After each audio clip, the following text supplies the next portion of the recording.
நண்பர்கள் எல்லாருக்கும் வணக்கம். இப்போ பார்த்தீங்கன்னா டிஎன்பிஎஸ்சி குரூப் 2A மெயின்ஸ் எழுதியிருப்போம்.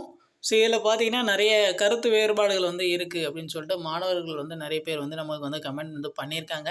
ஸோ இதில் பார்த்தீங்கன்னா தமிழ் கொஷின் கஷ்டமாக இருந்ததாகவும் இங்கிலீஷ் கொஷின் ஈஸியாக இருந்ததாகவும் சொல்கிறாங்க. அதில் பார்த்தீங்கன்னா ஸோ தமிழ் கொஷின் பொறுத்த வரைக்கும் ஆவரேஜாக 35 மேக்ஸிமம் கொஷின்ஸ் நான் பார்த்துருக்கேன். ஒரு 35 to ஒரு 40. ஸோ இந்த ரேஞ்சில் தான் ஸ்கோர் பண்ணுற மாதிரி இருக்குது, 35 to 45. ஸோ ஆனால் இங்கிலீஷ் மீடியம் ஸ்டூடெண்ட்ஸோட கொஷின்ஸ் பார்த்தா ஸோ அவங்க என்ன சொல்கிறாங்கன்னு பார்த்தீங்கன்னா, ஸோ நம்மளுடைய ஃப்ரெண்டே ஒருத்தர் சொல்லியிருக்காரு. ஸோ இங்கிலீஷில் பார்த்தீங்கன்னா ஒரு கிட்டத்தட்ட ஒரு 45 வரைக்கும் ஆவரேஜாக போடலாம் அப்படின்ற மாதிரி அவர் சொல்லியிருக்காரு. இங்கிலீஷ் மீடியம் ஸ்டூடெண்ட்ஸ் 45 மினிமம் ஈஸியாக போட்டுடலாம் அப்படின்ற மாதிரி தான் சொன்னார் நம்ம ஃப்ரெண்டு. ஆனால் தமிழ் மீடியம் ஸ்டூடெண்ட்ஸ் பார்த்தீங்கன்னா கிட்டத்தட்ட ஒரு 35லேருந்து 45 போகிறதுக்கே ரொம்ப கஷ்டப்பட்டாங்க அப்படின்ற மாதிரி நம்ம பார்த்துருக்கோம். கண்டிப்பாக இது குறித்து நம்ம டிஎன்பிஎஸ்சிட்ட மாணவர்கள் மெயில் பண்ணி கேட்டிருக்காங்க. அதுக்கு டிஎன்பிஎஸ்சி என்ன ரிப்ளை கொடுத்துருக்காங்கன்னு சொல்லிட்டு நீங்களே பாருங்கள். The general Tamil question was asked from the syllabus as prescribed in the notification. In the syllabus, it has been clearly mentioned that the standard of the questions is SSLC standard, whereas the details of the books have not been mentioned. அந்த point தான் நம்ம note பண்ணணும். Hence no issues arise about the out of syllabus அப்படின்னு சொல்லியிருக்காங்க. So இப்போ நான் உங்களுக்கு தமிழில் அதுக்கு உங்களுக்கு டிரான்ஸ்லேஷன் காமிக்கிறேன். அதில் உங்களுக்கு கிளியராக புரியும். ஸோ இதில் பாருங்கள். ஸோ அறிவிப்பில் குறிப்பிட்டுள்ளபடி பாடத்திட்டத்தில் இருந்து பொது தமிழ் கேள்வி கேட்கப்பட்டுள்ளது. அவங்க சொன்ன சிலபஸில் இருந்து தான் கொஷின்ஸ் கேட்டிருக்காங்களாம். ஸோ அடுத்து பாருங்கள். பாடத்திட்டத்தில் கேள்விகளின் தரம் எஸ்எஸ்எல்சி தரநிலை என்று தெளிவாக குறிப்பிடப்பட்டுள்ளது. எஸ்எஸ்எல்சி ஸ்டாண்டர்டு தான் அப்படின்னு சொல்லிட்டு நாங்கள் தெளிவாகவே கொடுத்துருக்கோம் அப்படின்னு சொல்லிட்டு அவங்க சொல்கிறாங்க. அடுத்த பாயிண்ட்டு பாருங்கள், அதுதான் ரொம்ப முக்கியம். ஆனால் புத்தகங்களின் விவரங்கள் குறிப்பிடப்படவில்லை அப்படின்னு சொல்லிட்டு அவங்க சொல்கிறாங்க. நீங்கள் இந்த புக்கு தான் படிக்கணும், இந்த ஸ்டாண்டர்ட்லேருந்து இந்த ஸ்டாண்டர்ட் வரைக்கும் தான் நீங்கள் படிக்கணும் அப்படின்னு சொல்லிட்டு நாங்கள் எந்த புக்கும் ஸ்பெசிஃபிக்காக மென்ஷன் பண்ணி நாங்களே சொல்லலை. ஸோ அந்த ஸ்டாண்டர்டுக்கு ஏற்ற மாதிரி நீங்களாக புக்ஸை ரெஃபர் பண்ணி படிச்சுக்கணும் அப்படின்ற மாதிரி அவங்க சொல்லியிருக்காங்க. ஸோ நீங்கள் எந்த புக்கை தான் படிக்கணும், இந்த புக்கில் இருந்தால் நாங்கள் கொஷின் கேட்போம் அப்படின்லாம் கிடையாது. ஸோ கொஷின் எஸ்எஸ்எல்சி ஸ்டாண்டர்டில் இருக்கும். நாங்கள் இந்த புக்கு தான் படிக்கணும்னு சொல்லலை அப்படின்னு சொல்லிட்டு அவங்க ரிப்ளை பண்ணியிருக்காங்க.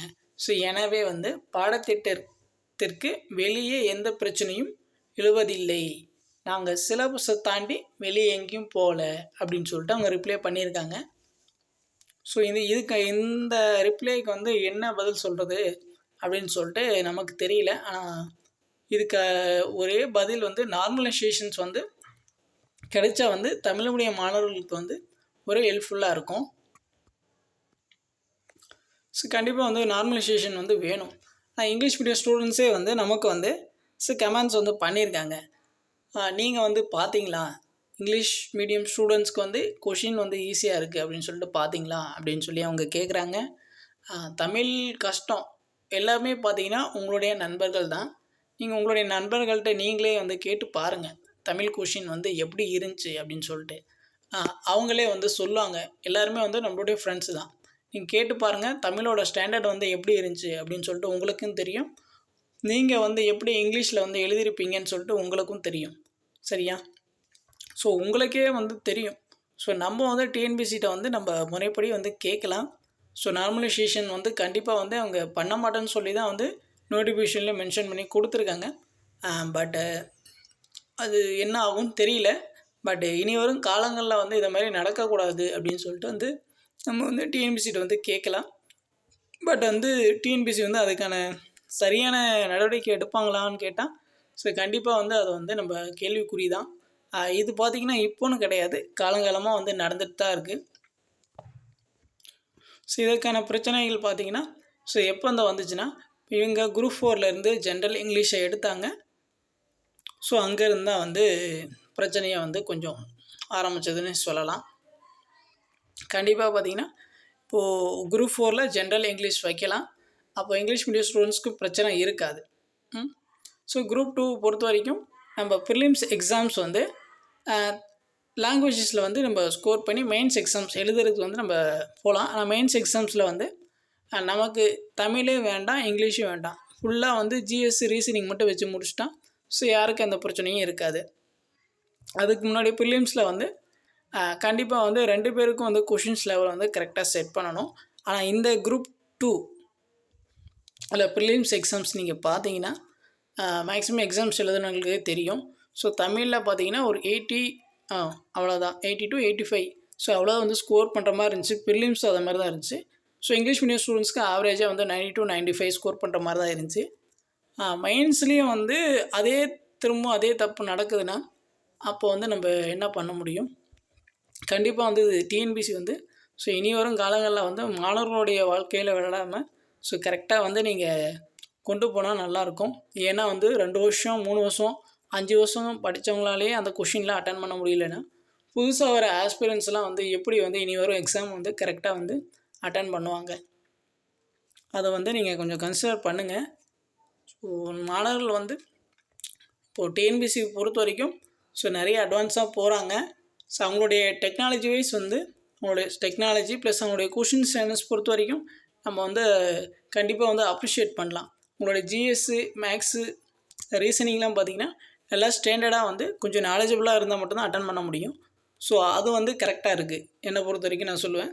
ஆனால் வந்து லாங்குவேஜஸில் வந்து ஸோ கண்டிப்பாக வந்து பாரபட்சம் வந்து பார்க்குறாங்க. அது வந்து மறுக்கவே முடியாது. ஸோ அதை மட்டும் கரெக்ட் பண்ணிக்கிட்டாங்கன்னா போதும். ஸோ மாணவர்களோட எதிர்காலமும் நல்லாயிருக்கும், டிஎன்பிசியோட எதிர்காலமும் நல்லாயிருக்கும். சரிங்களா? கண்டிப்பாக அதுமாரி நடக்கிறதுனால டிஎன்பிசி மேலே இருக்க அந்த ஹோப்ஸும் வந்து கொஞ்சம் குறையுதுன்னே சொல்லலாம். பட் ஆனால் இது வந்து மாணவர்களுடைய பாயிண்ட் ஆஃப் வியூவிலேருந்து சரி டிஎன்பிசி வந்து கண்டிப்பாக வந்து அதை வந்து நீங்கள் கன்சிடர் பண்ணி பார்க்கணும். ஸோ நிறைய நண்பர்கள் வந்து குரல் கொடுக்குறாங்க. பட் அதுக்கான சரியான ரிப்ளைஸ் வந்து ஸோ எங்கேருந்து நமக்கு அதுக்கான சரியான பதில் கிடைக்குன்றதே நமக்கு வந்து தெரியாமல் இருக்குது. ஸோ நிறைய பேர் வந்து சப்போர்ட்டிவாக வந்து பேசிகிட்டு தான் இருக்காங்க.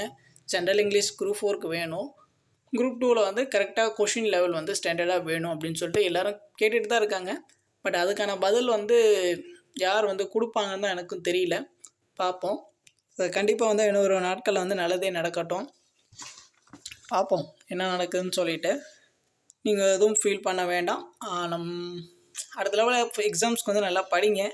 ஸோ கண்டிப்பாக குரூப் 2A மெயின்ஸில் பார்த்தீங்கன்னா ஸோ நிறைய கொஷின் வந்து ஜிஎஸ் பொறுத்த வரைக்கும் ரொம்ப ஈஸியாக தான் இருந்துச்சு. ரீசனிங் ஈஸி தான், லாங்குவேஜஸில் தான் வந்து இப்படி பண்ணி வச்சுட்டாங்க. பார்த்துக்கலாம். கிடைக்காதுன்னு தெரிஞ்சவங்க நீங்கள் நெக்ஸ்ட் லெவல் எக்ஸாம்ஸ்க்கு வந்து தைரியமாக படிங்க. பார்ப்போம். சரிங்களா? உங்களுக்கு வேறாச்சும் சொல்லணும்னு விருப்பம் இருந்தால் நீங்கள் வந்து கமெண்ட்ஸ் பண்ணுங்கள். நம்ம வந்து ரெஸ்பான்ஸ் பண்ணுவோம். நம்மளுடைய சேனல் ஃபாலோ பண்ணாதவங்க கொஞ்சம் சப்ஸ்கிரைப் பண்ணி ஃபாலோ பண்ணிக்கோங்க. நம்ம சேனலில் வந்து ஸ்டடி ரிலேட்டட் கண்டென்ட்ஸ் வந்து நம்ம அப்டேட் பண்ணுவோம். அப்புறம் வந்து நம்மளோட டெலகிராம் சேனல்லே வந்து ஃப்ரீயாக டெஸ்ட் சீரிஸ் வந்து நம்ம கொடுத்துட்ருக்கோம்.